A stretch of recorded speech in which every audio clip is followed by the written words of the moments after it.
تک آپ نے سنا کہ رحمان صاحب بیوی بچوں کے ساتھ دعوت ولیمہ میں گئے ہوئے تھے۔ گھر میں بڑا بیٹا نومی امتحان کی تیاریوں کی وجہ سے رک گیا تھا۔ دعوت میں پڑوسی کا فون آیا کہ آپ کے گھر سے عجیب عجیب سی خوفناک آوازیں آ رہی ہیں۔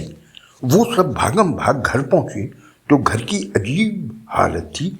پورے گھر میں لال موم بتیاں روشن تھی اور نومی بے ہوشی کی حالت میں کوریڈور میں پڑا تھا۔ ڈاکٹر کو بلایا گیا تو اس نے مرگی تشخیص کی۔ اسے سائیکاٹرسٹ کو دکھانے کا کہا۔ سائیکاٹرسٹ نے ہیپنوٹزم کے ٹرانس میں لیا تو عجیب سی بات کا انکشاف ہوا۔ تب رحمان صاحب کی بیوی نے کہا کہ قبرستان والی بات بھی ڈاکٹر صاحب کو بتائیں۔ سائیکاٹرسٹ نے چونک کر کہا، قبرستان؟ اب آگے کی کہانی سنیں۔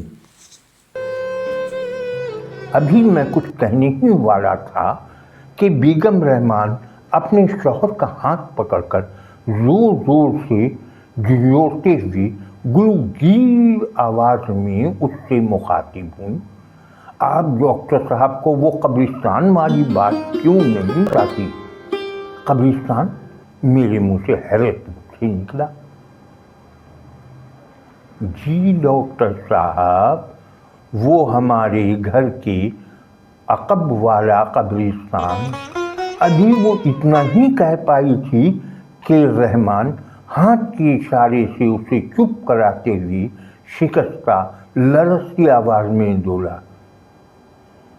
تم رہنے دو، میں ڈاکٹر صاحب کو بتاتا ہوں۔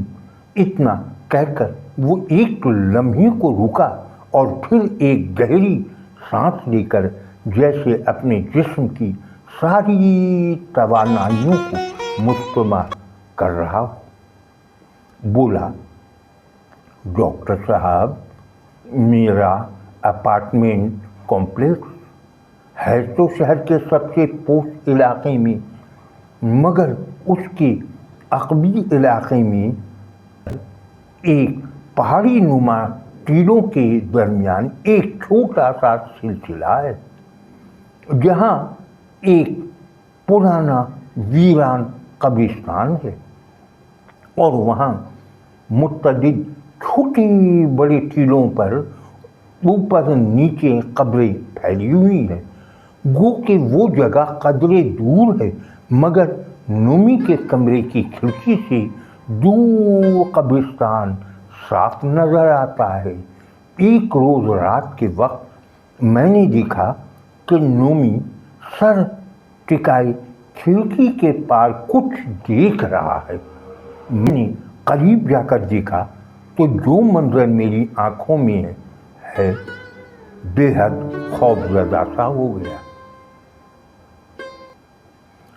وہاں ایسا کیا تھا؟ اس کا خاموش ہو جانا مجھے ناگوار گزرا۔ دور ایک قبر پر بہت ساری لال موم بتیاں روشن تھیں۔ وہ موم بتیاں بالکل اسی طرح سے قبر کے گرد دائرہ بنا رہی تھیں جیسے خود اکثر نومی گھر میں ان لال موم بتیوں کے دائرے میں پایا جاتا ہے۔ گو کہ فاصلہ کافی تھا، مگر ان بڑی بڑی ڈھیر ساری موم بتیوں کے سلگنے سے قبر کے گرد ایک خوفناک سرخ ہالہ سا بن رہا تھا۔ اس روشنی کی سرخی نومی کے چہرے سے بھی جھلک رہی تھی اور اس کی آنکھوں سے جلتی موم بتیوں کی طرح سرخ روشنی چمکتی دکھائی دے رہی تھی۔ اتنا کہہ کر وہ خاموش ہو گیا۔ تو آپ نے یہ بات مجھ سے کیوں چھپائی؟ میں نے پوچھا۔ ڈاکٹر صاحب، میں نے اس بات کا آپ سے تو کیا کسی سے بھی ذکر یہ سوچ کر نہیں کیا کہ ویسے ہی لوگ نومی کے حوالے سے ایسی ویسی باتیں کرتے ہیں اور اس بات کے